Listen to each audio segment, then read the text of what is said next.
Thank you. That was illuminating. This is turning out to be one of my favorite kinds of panel, where we have two diametrically opposed voices, both of them passionate, principled, intelligent, well-read, and in the eyes of half the audience in the room, absolutely dead wrong. So I already have a million questions I would love to ask, but I think I'm going to wait until both sides have had their say. So let me introduce our second panelist. It's Dr. Gilad L. Rosner. He's a privacy and information policy researcher and founder of the IoT Privacy Forum. Dr. Rosner's broader work focuses on identity management, US and EU privacy and data protection regimes, and online trust. His research has been used by the UK House of Commons Science and Technology Committee report on responsible use of data, and he is a featured expert on the BBC and O'Reilly. Dr. Rosner's 20-year IT career has spanned ID management technologies, digital media, automation, and telecommunications. He's a member of the UK Cabinet Office Privacy, and they probably say Privacy, and Consumer Advisory Group, which provides independent analysis and guidance on government digital initiatives, and also sits on the British Computer Society Identity Assurance Working Group, focused on online identity governance. He is a visiting scholar at the Information School at UC Berkeley, a visiting researcher at the Horizon Digital Economy Research Institute, and has consulted on trust issues for the UK government Verify Online ID initiative. He is also, wow, you've got a really interesting resume, a policy advisor to Wisconsin State Representative Melissa Sargent, and has contributed to legislation on law enforcement access to location data, access to digital assets upon death, and the collection of student biometrics. Take it away, Dr. Rosner. It's true, they do say privacy, and I have to code switch depending on whom I'm speaking to. I need to call up my presentation.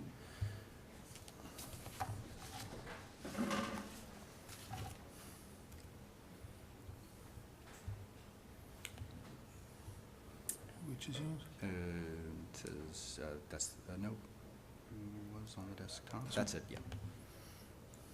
Okay. Voila. What's this thing? Slideshow.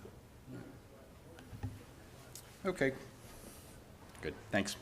Thank you very much to the Governance Lab and to Laura and to Andrew for inviting me to be here today. I'm honored to be able to speak to all of you.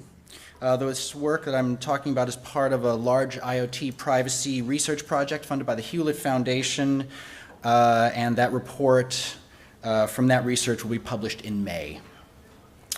So, if we overregulate, we lose future social benefits from innovation.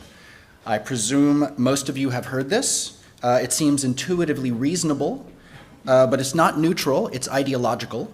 The ideologies underlying it are that the state is a leviathan that's too slow to keep up with the pace of technological change, that markets are better at regulating themselves than governments, and that we generally predict that the market will produce beneficial social outcomes. And this ideology forms a bedrock for permissionless innovation, which is a term and a body of thought and a political thrust that has been chiefly explicated by my esteemed colleague on the panel, Adam. And he's defined the idea of permissionless innovation variably, and we've heard some of these in his talk. As he told us directly, the notion that experimentation with new technologies and business models should be generally permitted by default, but also that it's the general freedom to experiment and learn through ongoing trial and error experimentation, and that it's about the creativity of the human mind to run wild in its inherent curiosity and inventiveness. In other words, permissionless innovation is about freedom. It's hard to argue with such precepts. Freedom is important. And so permissionless innovation implies the following regulatory strategies. Self-regulation, that the best solution to complex problems are almost always organic and bottom-up in nature, education and empowerment, social pressure, social norms, and voluntary self-regulation, versus command and control regulations and a bureaucratic scheme of mother may I. As Adam noted also, an important component of it is cost-benefit analysis, the need to identify trade-offs or opportunity costs associated with regulatory proposals and quantify them. The need to show evidence of a harm before regulating is a central tenet.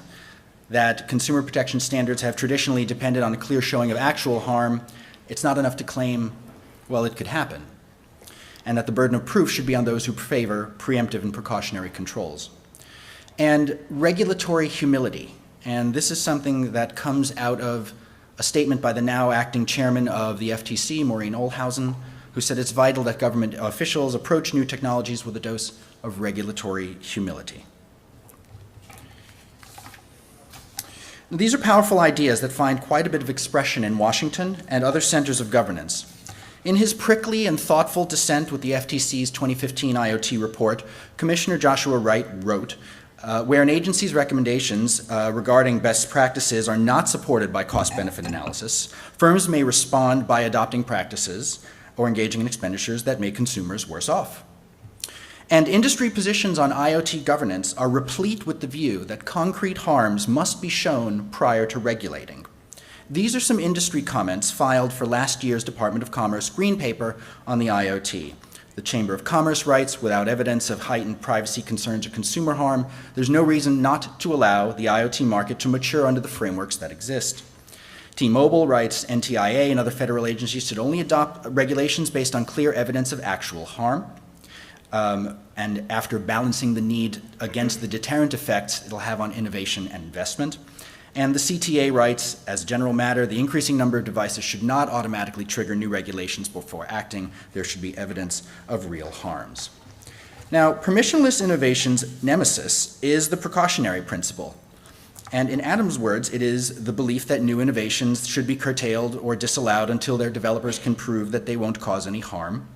That the precautionary principle holds that since every technology and advance could pose some theoretical danger of risk, public policy should prevent people from using innovations until developers can prove that they won't cause any harms. And that the future is by people who support the precautionary principle is something to be feared or planned, and this is known as stasis mentality.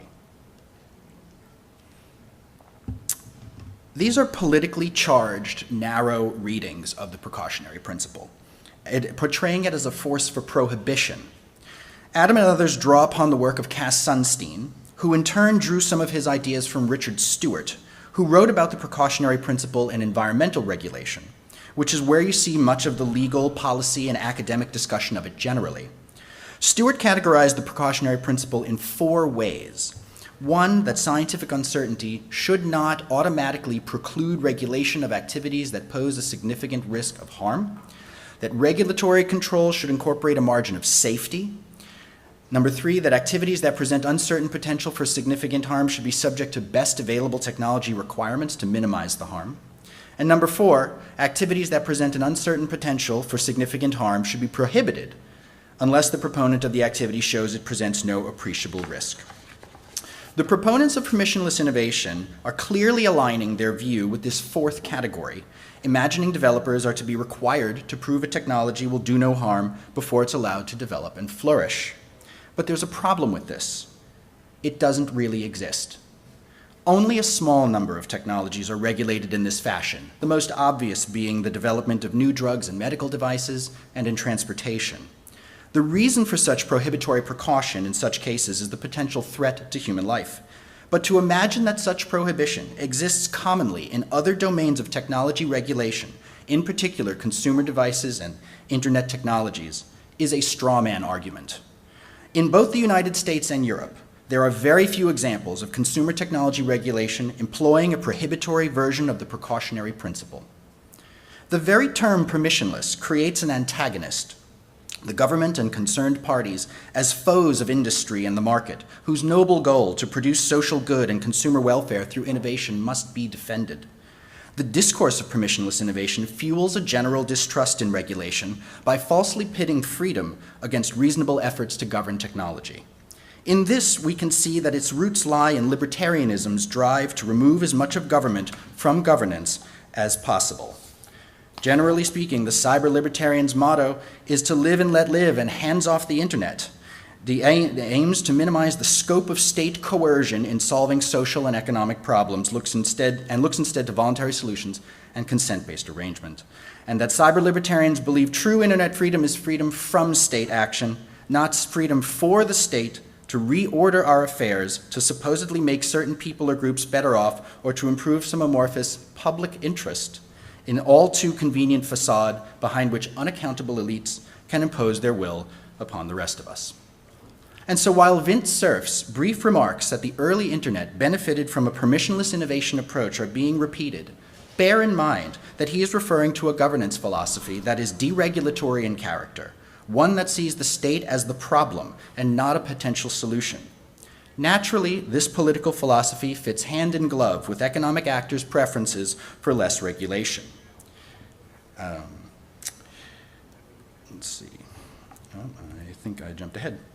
Okay. There's a missing slide, and this slide says that one of the filings with the IoT Green Paper is from AT&T, and it says that regulatory policies that allow permissionless innovation encourage all players to pursue every conceivable market opportunity, promote investment and innovation, and consumers will benefit. I'd like you to keep that phrase, every conceivable market opportunity, in your mind. But let's turn back to the boogeyman, the precautionary principle. As I mentioned, the precautionary principle has been given the greatest voice in environmental regulations. One of the most known examples is the United Nations Rio Declaration on Environment and Development, which says where there are threats of serious or irreversible damage, lack of full scientific certainty shall not be used as a reason for postponing cost-effective measures to prevent environmental degradation. This formulation aligns with Stewart's first and second versions of the precautionary principle. Regarding privacy and data protection, one Belgian law scholar sees the precautionary principle as valuable because it addresses issues of information and power asymmetry, spurs public debate, recognizes that monetary damages for future harms may be inadequate, and takes account of the uncertainty of scientific evaluation. On the first 2 points, he writes that since relations between citizen governments and citizen industry are obviously asymmetric, legislation protects citizens by counterbalancing the strength of governments and industry. One mechanism of doing that is precisely the aim of the precautionary principle in order to avoid risk-taking without a larger public discussion. As to the inadequacy of monetary damages, he writes that precaution considers that some damages cannot be repaired or compensated with money because not everything can be converted into money. This is particularly salient to privacy and data protection, where the potential dangers to individuals are so often non-economic: embarrassment, stigmatization, loss of dignity, intrusion, and decisional interference. This is also true for the longer-term, difficult-to-detect threats to autonomy, freedom of thought, loss of private spaces, and to a liberal democratic order. As with the environment, some injuries to the health of a democracy are potentially irreparable. Or, as another scholar speaking today has written, if we worry today about the entire population being dragged irreversibly to the brink of harm, we must regulate in advance because hoping to regulate after the fact is the same as not regulating at all. Let's switch gears for a moment and apply this thinking to one of the great issues of the day. Let's talk about Cambridge Analytica. What happened? Much is still to emerge, especially with 37 states' attorneys general getting involved now, but the basics, as we've been told, are that 50 million people had their data used in a way that either violated the letter of consent or the spirit of it, that the data was then used in a way that was either manipulative or politics as usual, depending on your point of view, that Facebook's internal governance mechanisms and technologies either failed or worked as intended. So what's bad about it? In the least, the events point to a violation of consumer expectations, which in the US is one of the big no-nos. In the worst case, Facebook violated its FTC consent decree and state laws. But the combination of Cambridge Analytica and the story of Facebook being used for Russian agitprop points towards a larger issue: the use of online platforms for electoral manipulation. As we're finding, this is both hard to detect and hard to definitively prove, but the central question is, what kind of response is befitting of this kind of potential harm? Let's ask ourselves, when Facebook was started, could we have foreseen Cambridge Analytica or Russian misuse? Could we have prevented them? Which governing philosophy should be operative to try to prevent it? Or should we just accept that it happened and now regulate, or not, after the fact? The questions are applicable to both the issue of attempted voter influence as well as the unwanted spread of information. Do these issues represent a failure in regulation? If not, if it was not foreseeable, and we are to now apply existing regulation after the fact, On whom does the burden fall to show that it will work? What is the subsequent feedback mechanism to show that it's working? If Cambridge Analytica was a failure in regulation, where did it break down? And does that imply the need for different regulations? With regard to governance, how does letting freedom flourish in the form of letting innovators pursue every market opportunity align with ensuring that people have the maximum degree of autonomy in the context of voting, as one example? The Niskanen Center, a libertarian issue advocacy organization, submitted this comment to Commerce's IoT Green Paper. The privacy concerns raised by the IoT are fundamentally no different from those raised by the emergence and proliferation of the internet. And if the internet didn't require a structured regulatory response, neither does the IoT. At this time, a federal approach to setting privacy norms would be premature and could have unintended consequences hampering innovation in the IoT space. But why should we just allow the market to set or interpret norms?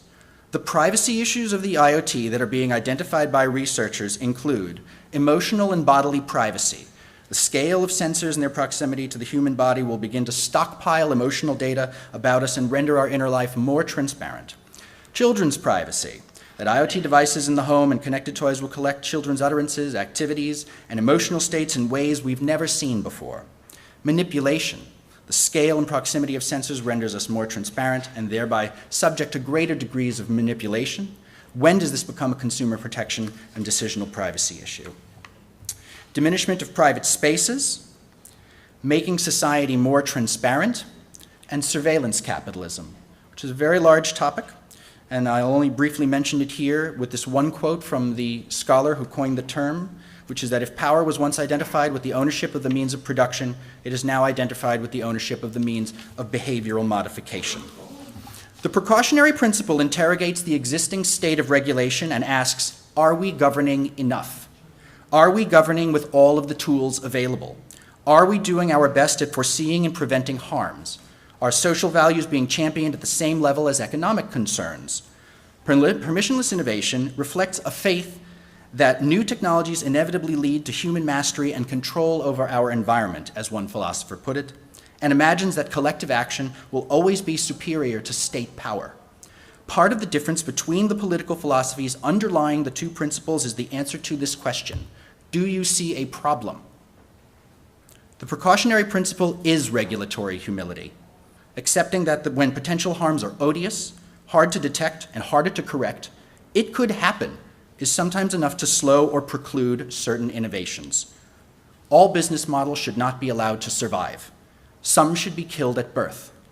Innovation isn't universally good, nor is it under threat after 200 years of capitalism.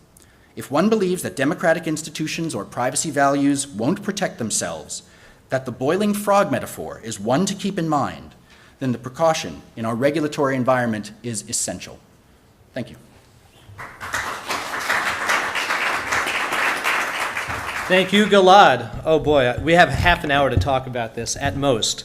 So let me delve right into it. Gilad, you brought up some of my questions at the end of your talk, but let me reframe them a little bit. So we have both industry and government kind of claiming that they're protecting citizens or consumers, depending on how you want to phrase it, from the other, right? The precautionary principle is the government saying it has to protect citizens from industry, and the permissionless innovation is industry protecting consumers from the rapacious overstep of the regulatory state.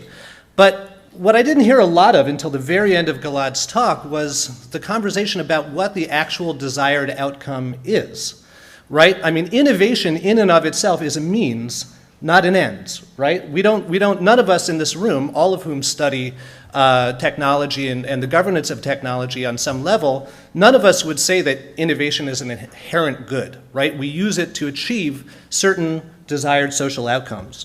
So I guess my question is, let's begin with first principles. This is a debate about how innovation is best to be achieved in order to produce social outcomes that are for the good of the citizenry or the consumer base, however you want to define it. Can we at least agree on what those desired outcomes are, right? And who gets to decide what constitutes a harm? Who gets to decide, if you think about, the concept of permissionless innovation begs the question of who's asking permission or not and who's granting permission. And obviously we know that going into these kinds of situations, there are existing power relations, right? The fact that it's three middle-aged white guys on this panel debating the question of who has to ask permission to use technology in different ways and to enter markets in different ways is one of many pieces of evidence that point to the inherent problems here that are not being fully addressed in the rhetoric that surrounds this conversation. I take issue with middle-aged. Well, I mean, we're all very young at heart, but so let's see if we can get down to brass tacks and just begin by asking Adam and Gilad if you can at least agree on what the social aims that innovation is supposed to achieve are. That's interesting. I actually don't conceive of innovation in that way. Innovation is economic activity, and as such it follows economic logic. It emerges from economic and commercial logic.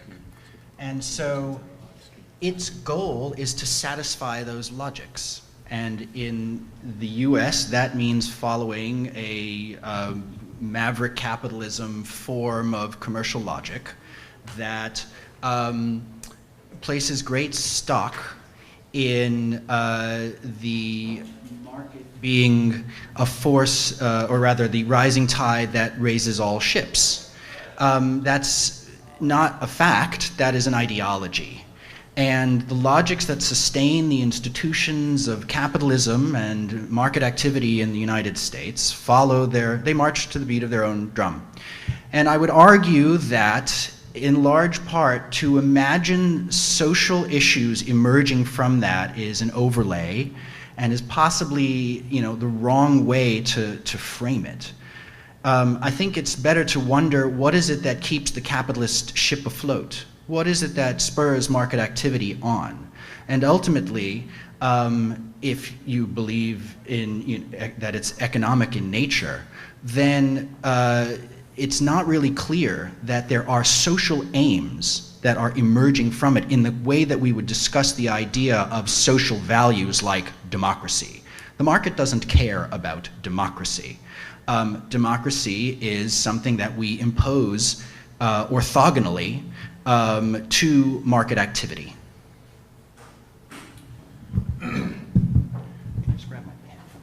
So innovation certainly, as you suggested, is a means to an end, and the end, I would argue, would be human flourishing.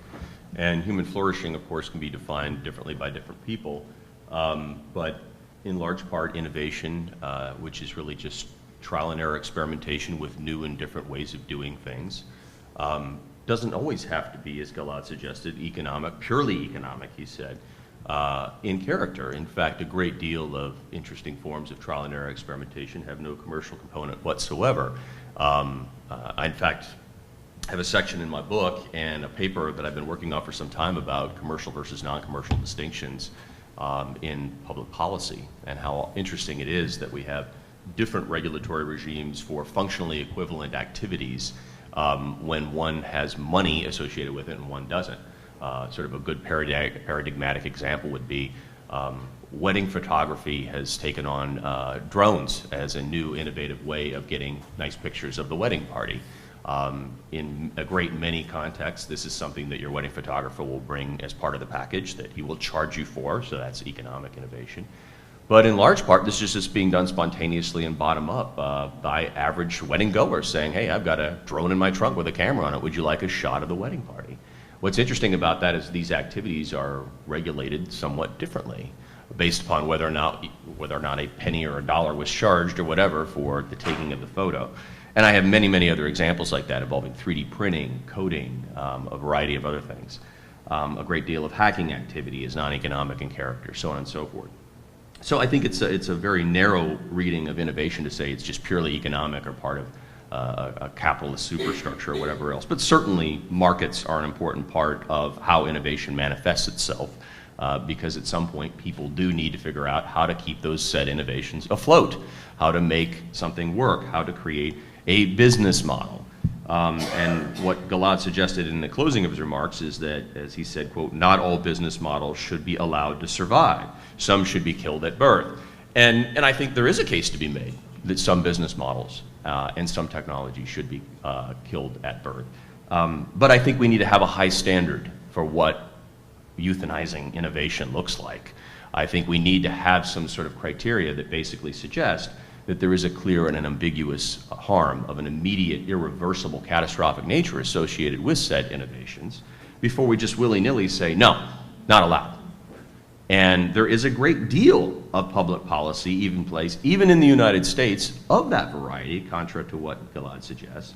Each and every type of licensing regime or permitting regime or any sort of restrictive covenant that is put in place by an agency with an F in the title, such as the FCC or any others, FAA, is a form of precautionary regulation. It says thou shalt not until you achieve some sort of standard of proof that the innovation should be allowed.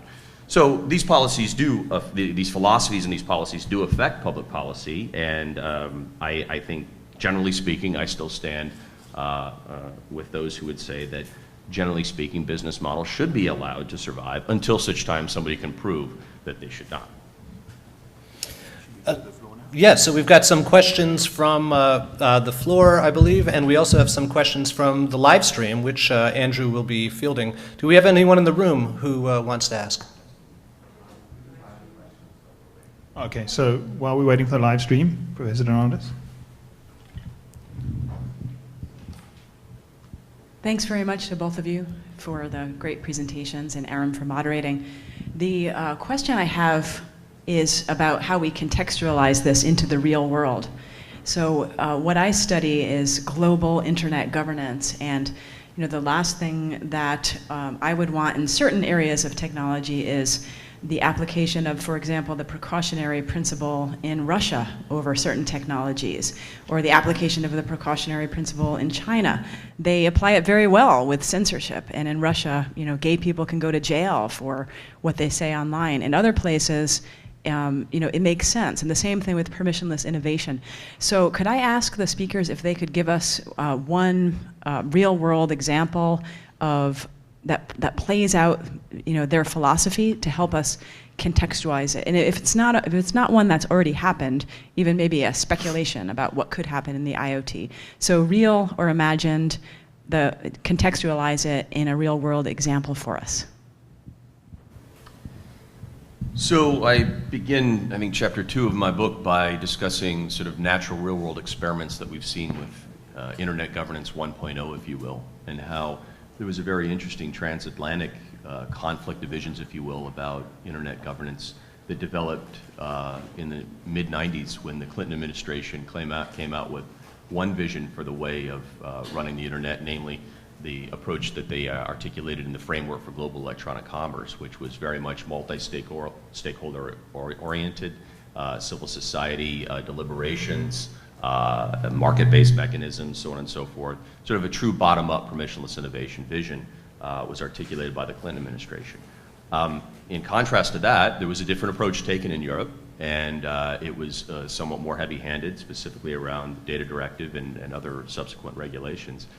And I believe there's something that can be shown from this, regardless of whatever one thinks about the approach that Europe has taken with regards to data directives and privacy regulations. It has had consequences. It is very, very hard to name many information technology innovators emanating out of Europe that are based there. Most of them, and the VC money, the venture capitalist money, flock to US shores because of a different governance arrangement. And so that's a pretty good example of what I call global innovation arbitrage at work, that innovation like capital will move around to where it's treated most hospitably. And again, that can have negative consequences. I would not deny that. I'm certainly not a fan of the kind of things, Laura, that you suggested that are happening in Russia and other countries where we see a federated internet or a splinternet approach, especially when it leads to less freedom of speech, a denial of human rights, and so on and so forth.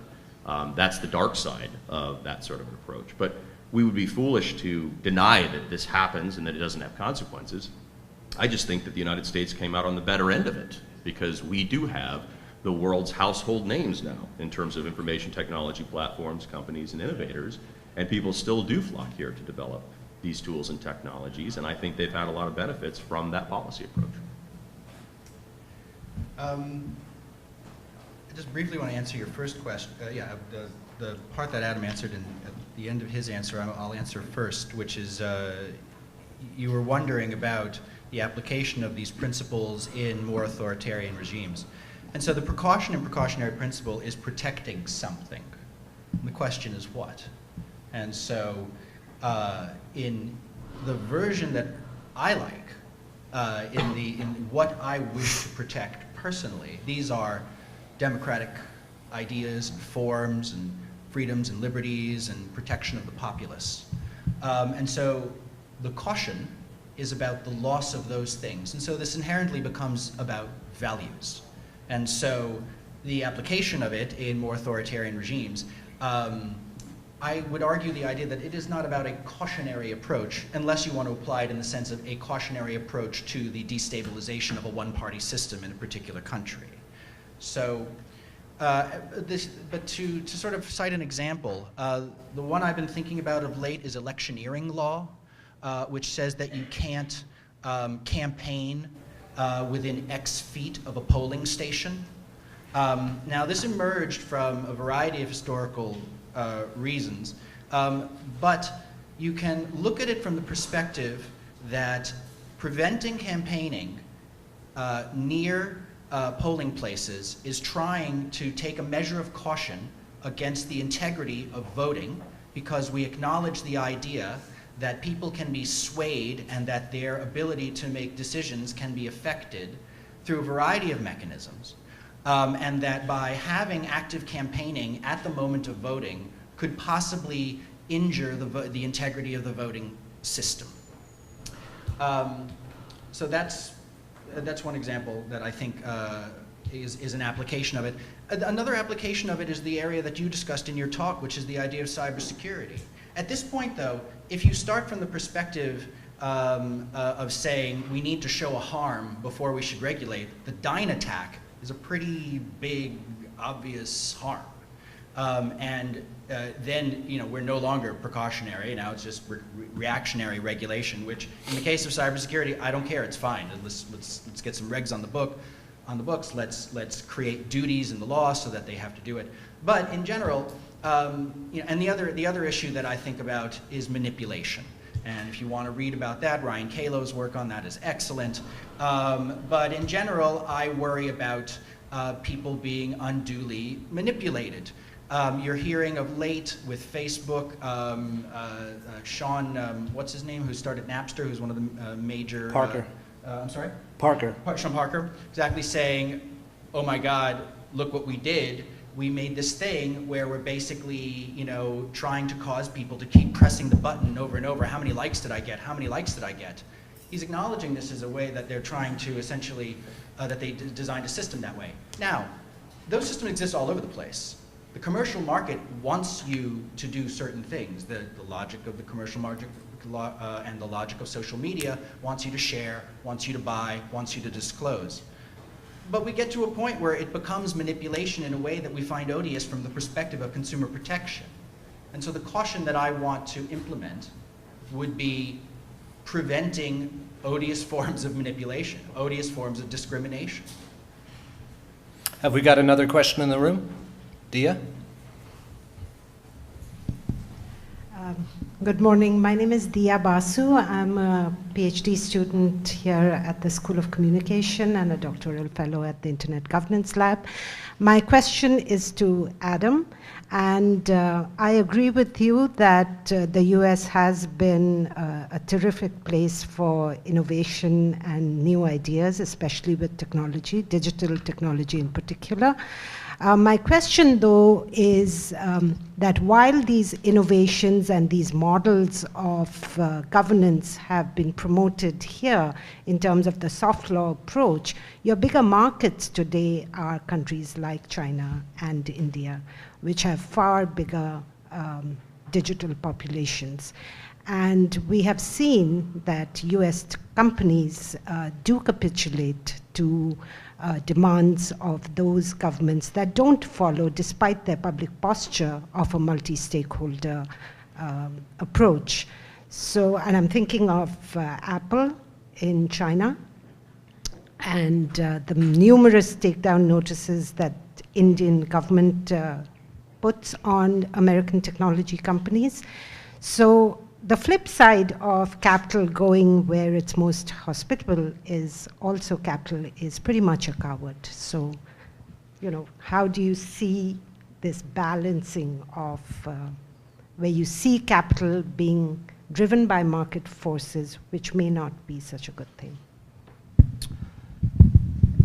Well, that's a legitimate problem you've identified there. It's one that I've written about for many, many years. I wrote a book in 2002, edited a book in 2002 called Who Rules the Net that talked extensively about these sorts of problems and the questions of when companies would choose to make a decision to pull out of markets like that, or would they stay because of the value associated with staying.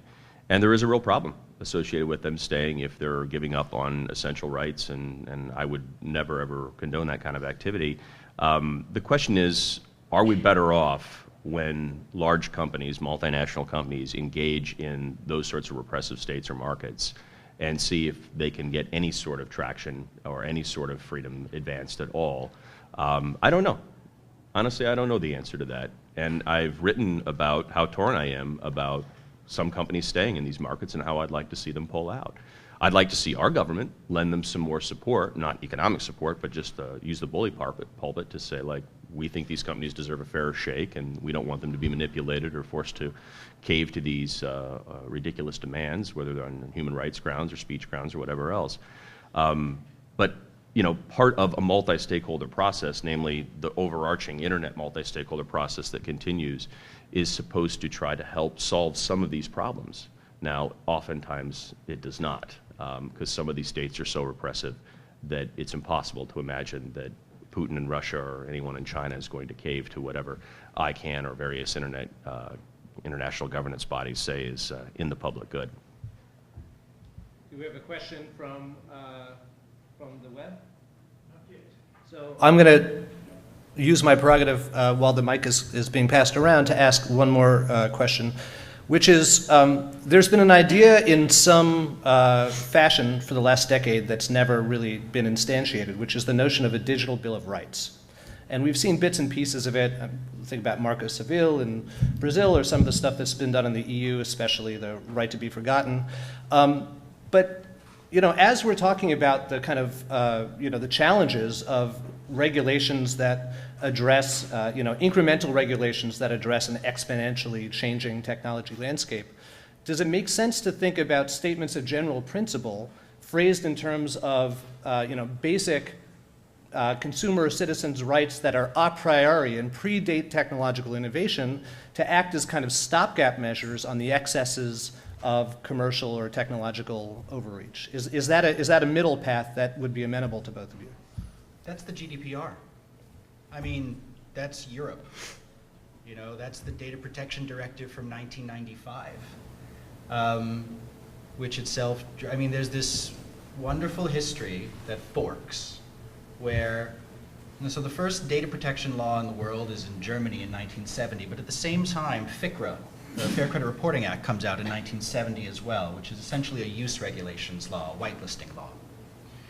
And then in 1973, you have the Hugh Report, which articulate the fair information principles. And then you get to 1980, and then you have the Privacy Act of 1974, which implements it, that the industry managed to get itself out of. And in 1980, you have the OECD principles, which form essentially the Data Protection Directive of 1995. Also form the Fair Information Practice principles that are operative in the United States, but they are soft law, they are aspirational, they are norm-oriented, they don't have the force of law. But Europe went ahead with the idea that these rights should be embedded. And so Europe is very focused on the concept of fundamental rights, and the GDPR doubles down on that idea. And essentially, the idea is that rights are flexible, long-term instruments that are subject to continual reinterpretation based on the conditions of the day. We do that with civil rights, right? It took a while for America to get something resembling a body of civil rights going, and we did. And now they're applied in a variety of new cases. So, when we had redlining, which said that discrimination was odious in having people in situations where you want to rent or give mortgages and loans to people. And so what is the modern equivalent of redlining, and how do we detect it? This is one of the really hard problems today, is the detection of discriminatory practices in an algorithmically driven world. But the principle that's animating that is civil rights. And so we can see there the very great necessity for that kind of flexible spine to the approach of these new types of problems. Adam, I'd be very curious to hear what you have to say about that. Yeah, sure. So when we think about things like the digital Bill of Rights, especially when it's in the form of affirmative regulatory obligations, we have to think about how that might mesh with or conflict with the pre-existing Bill of Rights in the United States, and namely with the First Amendment, which is going to create a serious tension if the Digital Bill of Rights is a bill of restrictions on data collection or observation, because to the extent America has an overarching fair information practice, it is the First Amendment and a freedom to observe and collect information and repeat information. Now, not everyone agrees with the primacy of the First Amendment as the ultimate informational trump. Clearly, this is not something shared by our friends in Europe, who have a very different vision for balancing these rights out and treating privacy as a trump over freedom of speech in many cases. But that tension is undeniable, and it's not going away. And when most of my work is focused not on the high-level abstract stuff that we've been talking here today, but really more about how we operationalize these things. What would it mean to actually implement a digital privacy Bill of Rights, and could it withstand constitutional scrutiny? I have a very, very hard time believing it would, because, like it or not, the First Amendment is a sort of a deregulatory sledgehammer in the United States. Whatever it touches goes away. And I would think that would include something like this idea. If I may, I just want to say, the First Amendment is for humans. It's not for corporations. But that doesn't solve your problem. It does in part, in the sense that preventing types of collection and use doesn't step on the First Amendment rights of other humans. Steps on the ostensible rights of companies that have rights of personhood that have been developed over the course of 120 years. We could argue about philosophical priors about rights of people versus corporations. As a matter of law in the United States, you're wrong. Corporations do end up having these rights. No, you're right. Right. You're right. I am taking a philosophical position. It's absolutely right. And it's fine to articulate that, but practically speaking, there's a lot of wishful thinking tied up in what you're proposing, I think, or what we think. I Took a while would to get literally here. love to It'd have take a while to get somewhere else. a 3-hour audio clip of you guys debating this all the way down the rabbit hole, but I do want to make room for one more question before we have to split. Please. Thank you. Thank you, the two of you, for your presentations. I think it's a question for any of you, but more for Dr. Gilad. You mentioned the precautionary principle. As I understood you, you always have to answer the question whether do you see a problem, right? Part of the answer to the question is that there is always something to protect, right? Whether it is if the internet users' rights, and if that's not enough, there is always the national interest, which is a tricky concept that changes all over the time. Those are the basis for these blitzkrieg laws over the internet infrastructure in Russia and in China. Like, if that is not enough, the GDPR comes with the adequacy principle, which basically implies the negotiation one-on-one between the European Union and in each country of the world, and maybe some amendments in the legislation of each country of the world. So this is going to have a huge impact in the innovation. It's going to delay it. Great. So at what extent, and this is my question, if, as you say, regulation is necessary, and we do not have any assessment yet, and we don't know how long, just for citing the GDPR, is going to take, when regulation has to stop, or when should be stopped? I mean, firstly, let me just clarify and say that I'm championing attendance to the precautionary principle. I'm not championing regulation at all costs. That doesn't make sense to me. These are regulations applied in different systems. But it also is true that you live in a completely regulated environment. Regulation doesn't stop. The reason the ceiling doesn't fall and that we're not electrocuted when we plug our computers in and that the air has only X amount of parts per million of pollutants and that you drive on the right side of the road and you live in a relentlessly regulated, governed environment. Civility and civilization means to be governed. You are governed. We are all governed. We will be governed forever, long past our deaths. And the question is, who's governing us? And one of the places that Adam and I are singing the same tune is about norms and the value of norms and the utility of norms. They're incredibly powerful. When you walk by an apple cart, what prevents you from not stealing the apple is not a gate, it's a norm. And this is pervasive throughout society. And so governance is this incredibly broad idea of which regulation, in the sense of action that comes from a body that has power,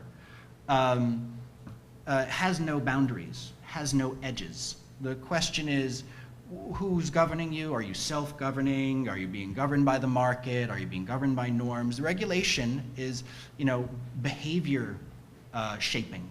And essentially, I think it's probably best to just conceive of regulation and governance in that very broad fashion. Adam, did you want to have a last word? Well, we can conceive of regulation as behavior shaping. It doesn't answer the question of what sort of behavior we want to make verboten and to say should not be allowed. The challenge in these debates that will remain is finding some sort of consensus on what type of activities we do have to draw some lines on and to impose a more precautionary cast.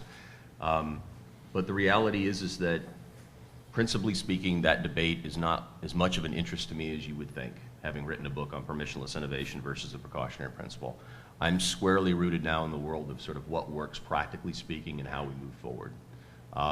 The question of how we shape behavior, as Gilad has suggested, could be through norms, it could be through market mechanisms, it could be through formal government regulation. Increasingly, it's a combination of all those things, but in one big messy bucket called soft law, and this sort of form of technological governance for the IoT is already taking shape. I think there's a lot to be said for it, but I think it's obviously going to be extraordinarily uncomfortable and, as I said, messy in how it unfolds. But practically speaking, I don't really think there is another alternative. I think a lot of what Gilad has said in response to me today has been based on, as I will characterize it again, a bit of wishful thinking about the way the world should work for the better, for the public interest, for the public good, for the national good, whatever. And I'm like, yeah, sure, I agree with some of it, maybe not all of it, but the reality is that we're going to have a totally different, sort of more pragmatic approach to a fast-paced, highly evolving kind of set of technologies like the IoT. And I don't think we get there with the kind of vision he suggested. Well, I don't know about you guys, but I'm even more torn than I was at the outset of this panel, and that's a very good sign that we had some science dropped on us. So I want to have a huge round of applause and gratitude for Adam and for Gilad. And I think we've got lunch coming up. I guess I'll toss things back to Andrew, who's going to fill you in on what comes next. Thank you all for being here. So, That's great. Thank you so much. Thank you for moderating. Appreciate it. Okay. And my voice didn't give out. So lunch is outside. Please help yourselves. You can bring it back in here, or you can sit in one of the other things outside. That's probably the caterer. Or you can sit in those chairs outside. And then I'd like us to be back here at 15:15. So we have a fair amount of time for lunch.